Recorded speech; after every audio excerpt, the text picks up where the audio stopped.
20 years after 9/11, the nation remembers. And for those of us, including me, who were hit with the rubble of the World Trade Center and the Pentagon, it is a profound anniversary.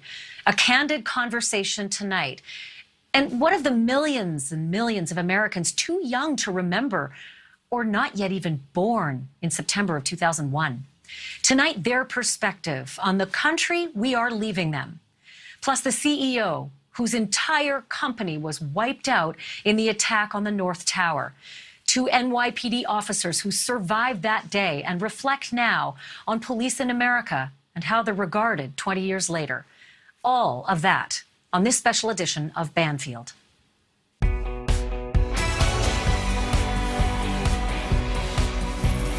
Hello and welcome to Banfield. As anniversaries pass, more and more Americans will have no personal recollections of 9/11. But those who do, and that is still a large majority, are tied to that horrific turning point in only two possible ways. Some of us were part of it, touched by it directly. And when I say that, I do include myself. I was reporting from Ground Zero live for MSNBC when it looked as though the very world around me was ending. Please be careful of your baby. Oh my God. Look behind us. Please pan in this way. Please be careful of your baby. This is it. That's the building coming down. Oh my God. Oh my God. Oh my God. No. Listen. Okay. We'll be all right. We'll be all right. We're okay. I think we're okay. Ashley, I think we're okay. All right. We're going to have to move this way. We're going to have to move. We're going to have to move. That cloud is coming this way. Yeah. Without question, I'm certainly not a hero, but I really did meet a lot of them that day. And some of them are on the program tonight. The rest of the nation and the world, with living memories of September 11th, lived it from a distance. And I won't say a safe distance, because nothing felt safe that day. That is the World Trade Center, and we have unconfirmed reports this morning that a plane has crashed into one of the towers of the World Trade Center. At this point, we know it happened about 9 o'clock Eastern time. We've heard reports either 7:37 or 7:27 crashing into the tower there. It's a 110-story building. It appeared to bank sharply and smash directly, perhaps purposefully, into, oh my goodness. Oh God. There's another one. Oh my goodness, there's another one. This seems to be on purpose. Oh my goodness, Another plane? Now it's obvious, I think, that there's a second plane just crashed into the World Trade Center. We're going to join you in 1 second. We're listening to the president. Unfortunately, we'll be going back to Washington after my remarks. Today, we've had a national tragedy. We have certainly heard reports that another plane had been hijacked, a third plane in all, we now understand, and that there had been an explosion at the Pentagon. It appears that an aircraft of some sort did hit the side of the Pentagon, the west front, which faces sort of toward Arlington National Cemetery. It's a corridor where a lot of Army offices are located. Wow. And some people were... Jamie, I need you to stop for a second. There has just been a huge explosion. We can see a billowing smoke rising, and I'll tell you that I can't see that second tower. It's actually fascinating to watch that collection of video, because 20 years later, some of that is still new to me. I actually can't believe I'm seeing some of that for the first time, because when all of that reporting was coming to you, I was running down to the World Trade Center. Much like all of you, I saw those first reports of the World Trade Center being hit, but I lived in Manhattan and I worked for a news network, and so my natural instinct was run, go, you got to go cover this.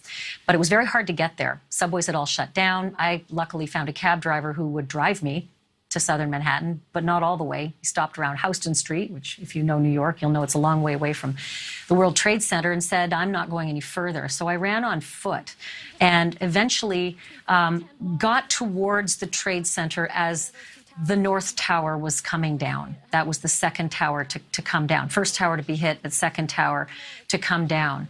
And I was looking straight up at it, so had to crane my neck all the way back to actually see that tower come down, only realizing within seconds it's coming down here. And hit with the cloud of debris in complete blackness. You can see the black shirt I'm wearing. I took the the sweater that was around my shoulders, and I tied it around my mouth so that I could breathe. And that was what got me through those initial few minutes of a midnight black cloud and debris that I could feel my ears bending. Smashed the lower part of a window at the closest building I could feel my way to, dived underneath, and got into a vestibule. Shortly thereafter, I actually saw a figure outside that vestibule, and for an instant thought, if I open that door, I'm going to die, and if I don't open that door, he's going to die. Opened the door, pulled him in, and a lot of that cloud came in with him, and it was a World Trade Center security guard. And then a second figure, again, showed up and did it again, and it was a New York City police officer. So in that vestibule of basic protection, right in the middle of that cloud, that's where I rode out the next, I don't know, maybe 10, 20, 30 minutes while on a flip phone reporting for MSNBC that the apocalypse seemed to have hit us. I'm not sure. I think the controller may have some pictures of that moment in that vestibule where I'm trying to choke through the smoke, and you can see the picture of the flip phone. But it's the moment directly after the cloud lifting. And this is what it looked like. This is what it looked like. It looked like a moonscape. It looked like, you know, the zombie apocalypse. I hate to say it, but this is really what it looked like. And it looked as though, look at that flip phone. That's me reporting what had just happened for MSNBC. And you saw the World Trade Center security guard just off to the left of that picture. And if you squeeze to the right of it, you could have seen the New York City police officer. There's Dan Abrams at the time from NBC talking to me down at Ground Zero. Obviously, the dust is shaken off a lot at this point. It's many hours later. Rick Sanchez, another reporter from NBC, reporting with me, again, many hours later. This is us trying to figure out how to get a signal up. Just get a signal. Go. We've got to get out somehow. Use a phone. Do whatever it takes. There's the right-hand side is the New York City police officer. The left-hand side is the World Trade Center security guard. But that was my experience that day. I've recounted it many times. In fact, I get interviewed all the time on the anniversary of 9/11. And here we are. For the first time, I'm actually telling it on my own show, which is very strange to talk about the experience and what it was like. But here's what is maybe even more unbelievable. As it happens, a colleague of mine who is the senior broadcast producer of this show, he was a public affairs officer at the Pentagon in 2001.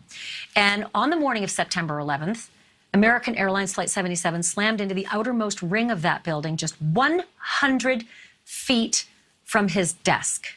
He not only had the wherewithal to somehow escape that, survive it, get out with his life, but he also saved the lives of many others. And for that, he was awarded the United States military's highest honor for a civilian.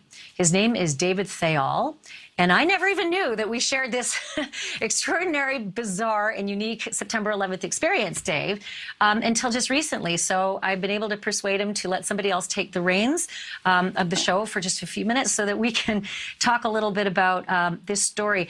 I think you have the same sense. It's not always easy to tell about what happened on 9/11. It might get easier and easier, and then bam, you get hit with a 20-year anniversary. Talk to me. Sometimes it seems like 2 weeks ago. Other times it seems like 100 years ago. It's just weird to think that it was 20 years ago. Probably like you, I've had, perhaps call it the luxury of hiding behind a camera, of hiding behind a control room wall to look at September 11th without fully immersing myself into the emotions of that day. And before that, I worked at the Pentagon. There was a job to do the morning after the attack, and I, along with thousands of others, lined up to get back to work at the Pentagon. So in many ways, I sort of hid behind my work at the Pentagon, and I've hidden behind control rooms and cameras for the last 20 years or so also. And you're not telling that, you know, the audience, the big story. I met you because I found you as Larry King's executive producer and begged you to come and work on this show, and here you are, and then found out about this experience.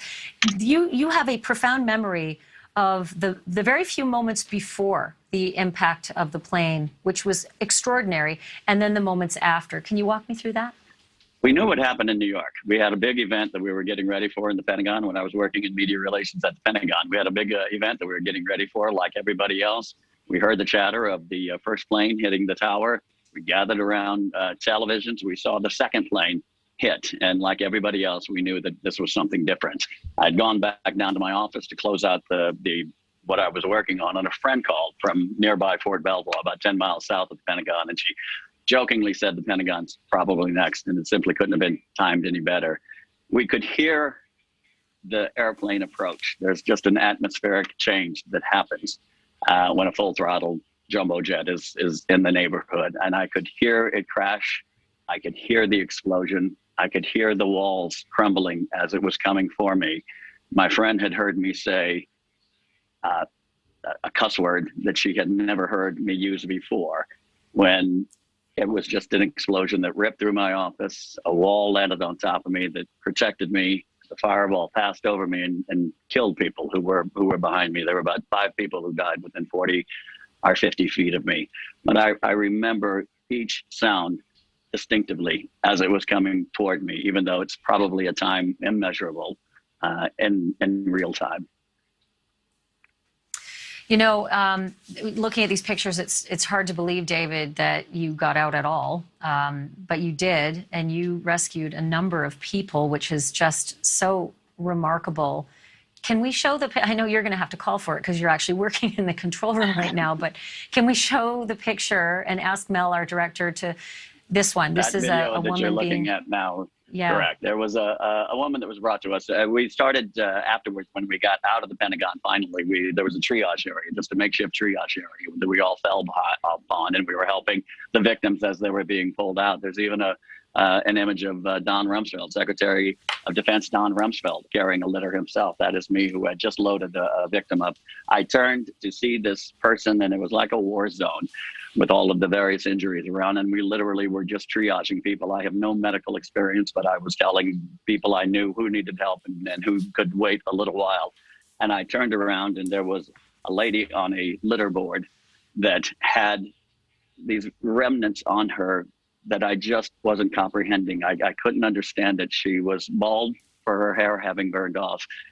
There were these remnants on her body, but she had this most serene look on her face. And it took me a second to realize that this is a person who had been burned. Her hair had been burned off. Her clothes had been burned off. Her skin had been burned off.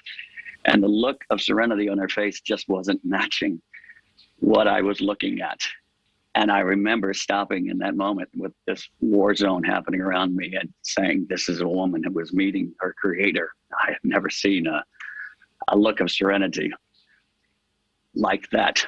And it just wasn't jiving with the body that I was seeing. And we covered her with the sheet, and I just kept telling her it will be okay, it will be okay. And that is the lady that you see us loading into the helicopter, and she was not okay. Antoinette is her name, and she died of her injuries. Antoinette Sherman. And you met her family years later, but it took you years to be able to approach them to say, you know, that you were with her when she was being evacuated. That must have been just heart-wrenching. I tried repeatedly. On the 1-year anniversary, I sat a couple of rows behind them. On the 2nd-year anniversary, I sat a couple of rows behind them. And I simply just wanted to go up and introduce myself and tell them about this look of serenity that I had seen on her face. And I physically couldn't do it. I physically could not get my legs to move in their direction. There was something that was just blocking me. And then when I got within 10 feet of them, I literally couldn't get the words out of my throat because it just, my throat had swollen shut. And it took me a couple of years before, on one of the anniversaries, I went to Antoinette's bench in the Pentagon Memorial Park. And I simply sat and waited for them to show up. And I recognized her because she looks just like her daughter. And I stood up and I introduced myself and I told them the story. And I asked their forgiveness for taking so long to tell them. And they immediately forgave me. And 20 members of Antoinette's family, cousins, her mother, her foster child, enveloped me in this hug. And we just all sat there crying over the memories of Antoinette. You know, David, it's hard to believe here we are 20 years later, having this conversation live on air from the control room, you know, to the anchor set. And I was struck by a statistic that, you know, Jim Guthrie, one of our producers, found, and that is that 1,106 people were never identified, lost that day, but they never had that moment where they could bury their loved one like they were able to bury Antoinette. And I'm just wondering, for you on that day, you're such a positive person. I saw hell, and you saw the best of America. And I'm just wondering 20 years later if you feel the same way that you felt on 9/11, which was this is the best of us in the worst of times. It was the darkest moment of our country, perhaps, and I did. I saw the best of humanity that day. I've told you this before, that it was in that moment, that day, it didn't matter if you were a Republican or a Democrat. It didn't matter if you were a gay or born again. It didn't matter if you were of Muslim descent or Irish descent. It simply didn't matter. All I saw was the best of humanity. I saw humans running into fire to save other humans. I saw I saw bravery. I saw the best of humanity that day, and it has sustained me for these 20 years. That no matter what happens in our country, and these last couple of years has been rough to remember that lesson that I learned that day, admittedly. But I still think that we are going to be okay, because I saw what we can do as humans, as Americans that day. You know what, David, you work every 9/11. You do these shows, you're in work mode every 9/11 like I am. Have you ever actually stopped down to be in victim mode, or at least in remembrance mode, or in, America mode, the way everybody else looks at 9/11? I attend the ceremonies. Each year I get invited to participate in the ceremony at the Pentagon. The first year anniversary was amazing, because if you'll remember, they were determined to have those offices open, those offices that were ruined on September 11th. They were determined to have rebuilt that day, and they did. On the 1-year anniversary, there were people looking out of windows that were destroyed a year earlier in new offices, watching the 1-year ceremony. Every September 11th, I usually go for a run in the morning. I like to have a quiet morning. September 11th, I will go for a run, as I say, for those who are no longer able to run. And just that sort of sets the day for me. And then I just let the day wash over me. Sometimes it's sad. Sometimes there's happiness to see when you're reunited with somebody from that day, when you get to catch up. But I don't think that there's any one way to do it. For me personally, I do my morning run for those who can't, and then I just let the day wash over me, however it is going to wash over me. Yeah, I turn off the TV a lot, I have to say. That's really what I do. But I'm really glad we were able to do this, and to just have this moment at work while we're at least recognizing the significance of this 2-decade milestone. So I'm going to ask you to go back to work, if you wouldn't mind, so that we can continue on in the program. Thank you, David Thayil. I really appreciate you, making the effort to tell us this story. You've got it. My pleasure. Okay. Thanks, Dave. So when we come back, the post 9/11 generation is something else. What do they think? We've left them this world, right? Did we leave them a good world? I don't know. 20 years later, I'm worried. You're also going to meet the CEO of Cantor Fitzgerald. He had over 300 employees that worked that day, but he took his child to kindergarten, and every single member of his office was killed. We're going to talk about the things that he's done and the children of the dead who are now working for that company. He joins us next.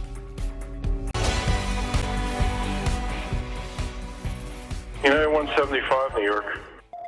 We have some problems over here right now. We might have a hijack over here, 2 of them. American 11, are you trying to call? The cockpit is not answering their phone.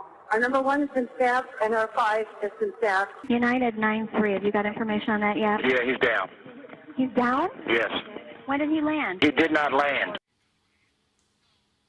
The carnage inflicted by those 4 hijacked airliners a full 20 years ago was felt nowhere more keenly or cruelly than on the New York brokerage firm Cantor Fitzgerald. Cantor occupied the 101st through 105th floors of One World Trade Center. And on the morning of September 11th, 659 Cantor employees were killed. That is every Cantor employee who came to work and was at the New York office at the time. CEO Howard Lutnick was not there because he was taking his son to his first day of kindergarten. Somehow, amazingly, Cantor resumed its business along with the rest of Wall Street just 2 days later. Rebuilding, though, took years. Lutnick started with Cantor itself. He didn't end it there, though, because for 5 years, Cantor paid a quarter of its profits to the families of the workers who were killed and paid for their health care for 10 years. And now on each 9/11 anniversary, the firm invites celebrities to work the phones, and 100% of the revenues on that day go to charity. Howard Lutnick is kind enough to join us. Thank you so much for being with us. Howard, your own brother was among those who died that day. So many of your friends as well. I can't imagine what every anniversary has been like for you, and especially this particular one. Well, it's a tough time of year for me. I mean, there's no other way to say it. So I stayed focused. I need to be together with the families of my friends and all of those that we lost. We read their names. We talk about them. We remember them. But we're all together. And then that night, we have charity day. I spent all day raising money for the families, and now for 150 other organizations. And then that night, I go out with my best friend's widow, which I always do every September 11th. How do you remember your own brother, Gary? Because it's one thing to, pay tribute to all of the employees you lost, which is simply massive. I think I misspoke saying over 300. It's 658. But there's Gary. Who's your brother?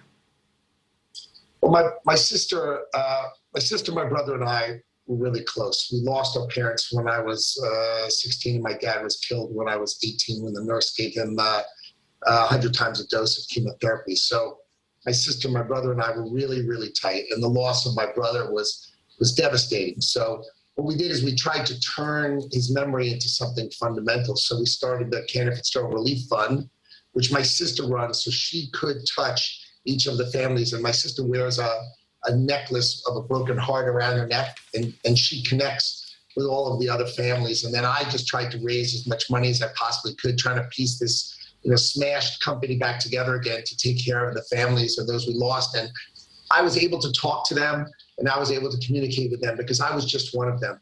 So I always felt that my way of communicating with the families was really standing on my brother's shoulders.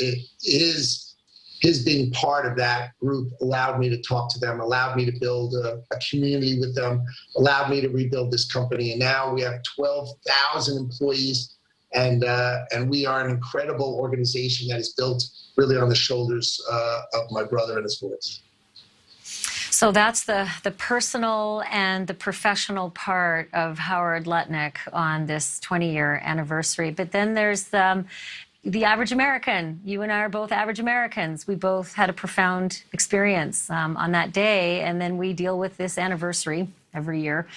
Do you look at this day 20 years later and say, where are we? Have we backslid? Are we any better? Did we become better? Did we squander any of that beautiful national unity that we had in the ensuing months and years after 9/11? Like, where's your headspace when it comes to who we are as a nation?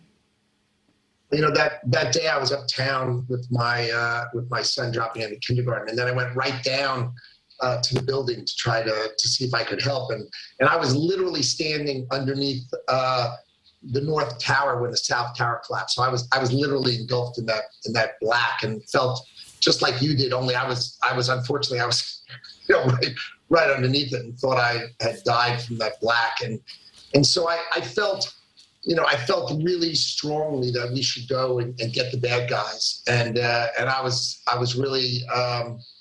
I was excited that, the American military went out and sought to avenge what happened to us and to protect us, create homeland security, and do all these things to make us better. And, now it's 20 years later, and I think, we all say never forget.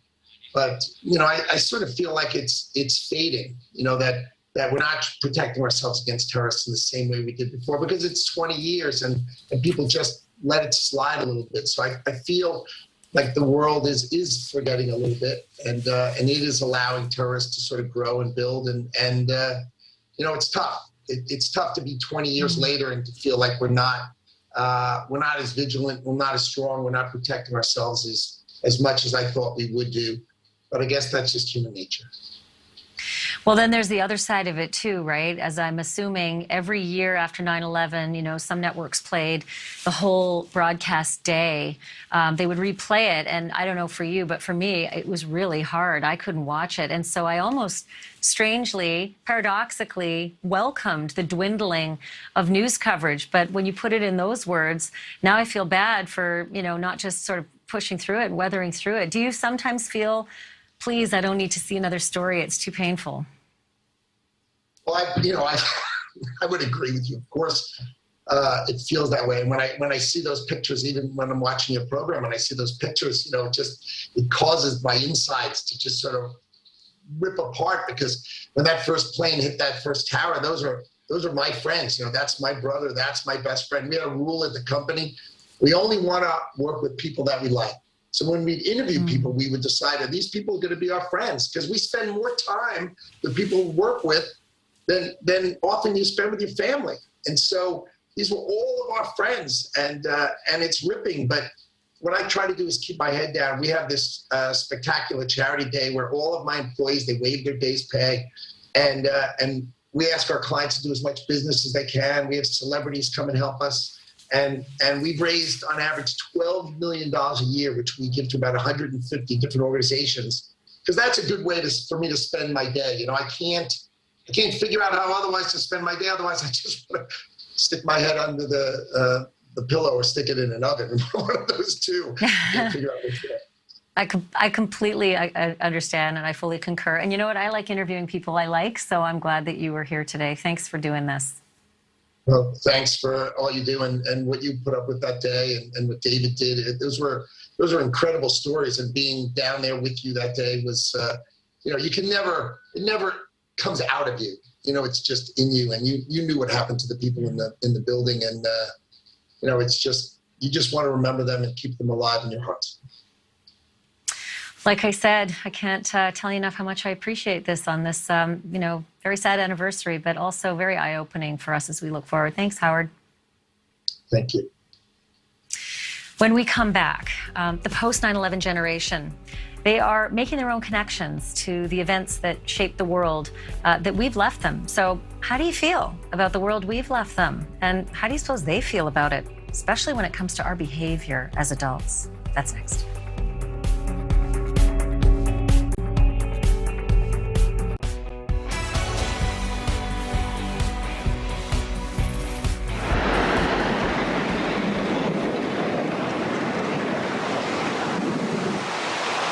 I hope I live. It's coming down on me.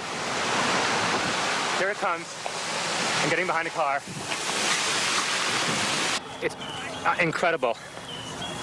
Okay, I'm gonna have to go find people who need help, because I don't think I'm one of them. It was a cameraman recounting his moments as he was able to film the event as it happens. Welcome back to this very special edition of Banfield. My next guests weren't even born when terror came to America in a way that most of us could never have imagined. And now it's really just through imagination, and of course the insights of their parents and teachers, that the post-9/11 generation connects with the not-so-distant past and then also inspires their peers. I am pleased now to welcome two students at Allen Community College in Iowa, Kansas, Adrian Nading and Blake Hess. Both are 19 years old. They're taking part in a production of a one-act play that was written by a 9/11 survivor. The play is called Bystander 9/11.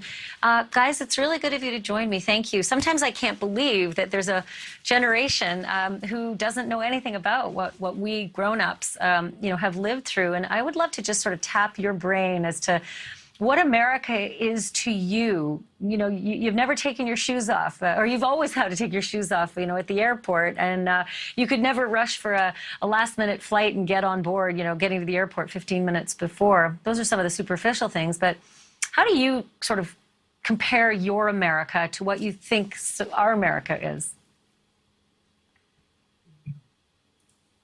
I mean, it's one of those things where people talk about how things were different before, but I guess I don't have a sense of how things were before.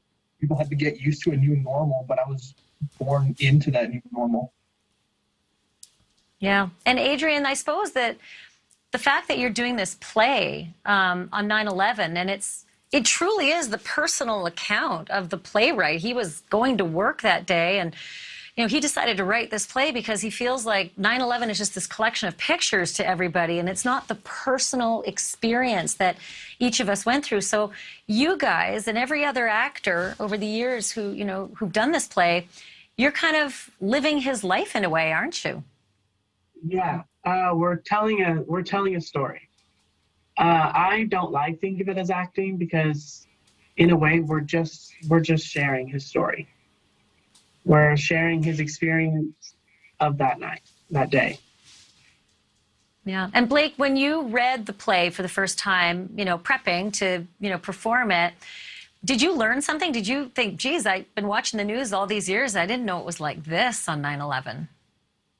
I mean, it's like one of those things, like, I heard the stories since, like, every day at school when that day comes around, I expect to, hear about it when that day rolls around. But then, like, I guess reading something more personal, I guess, gave me a new perspective.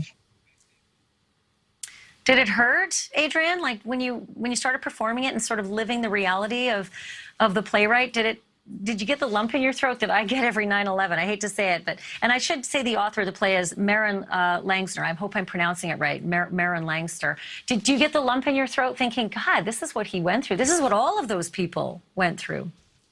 Yeah, for sure. We definitely get that.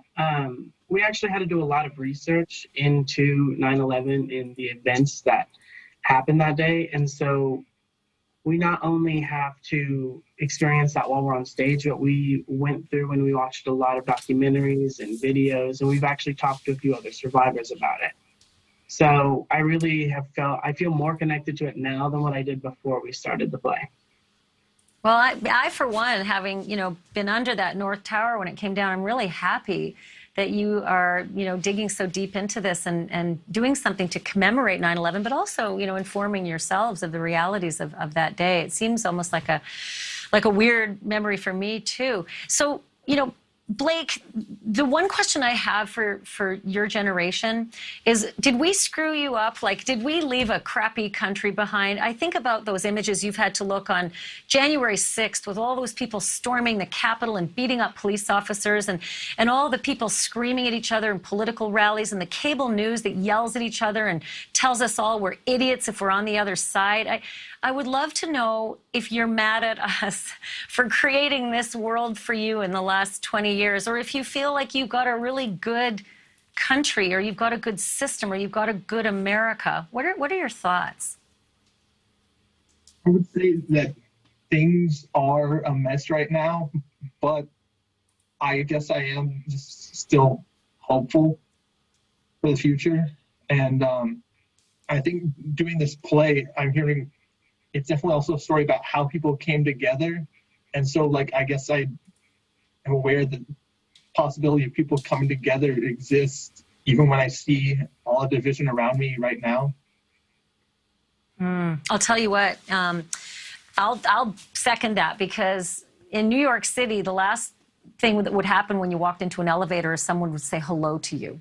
That was unheard of. You would be crazy to talk to a stranger. But on 9/12, everybody talked to each other, and usually the first thing out of your mouth was, are you okay? Is your family okay? Total strangers would talk to each other. So I hear you. That exists in us.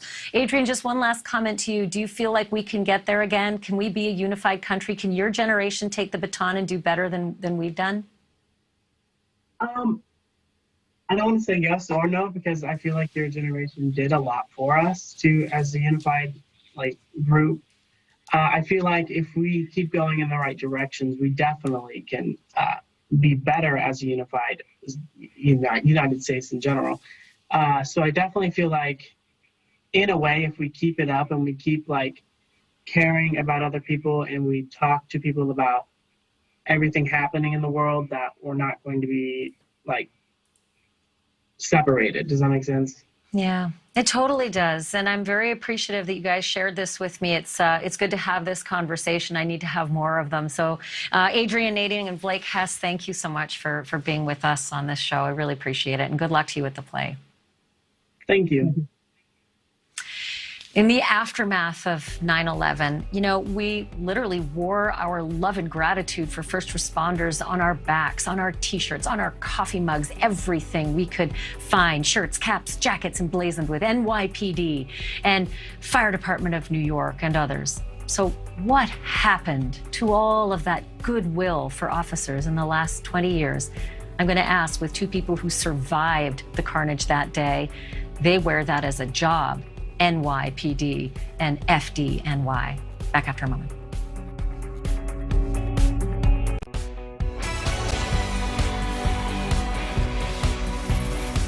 I can hear you. The rest of the world hears you. And the people who knocked these buildings down will hear all of us soon.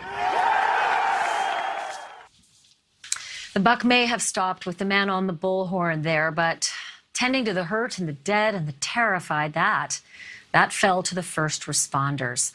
Among the 2,753 people who were killed in New York on that day, 343 were firefighters and paramedics. 60 were police officers, either with the NYPD or the Port Authority Police. My next guests led the search and rescue teams in the aftermath. Ed Mullins is a 39-year NYPD veteran. He's also president of the Sergeants Benevolent Association. Pete Panuccio is a retired NYPD sergeant who barely escaped 7 World Trade Center with his life. And if you'll remember, that was the building that was collapsing behind me during that live report on MSNBC that we played at the top of the show.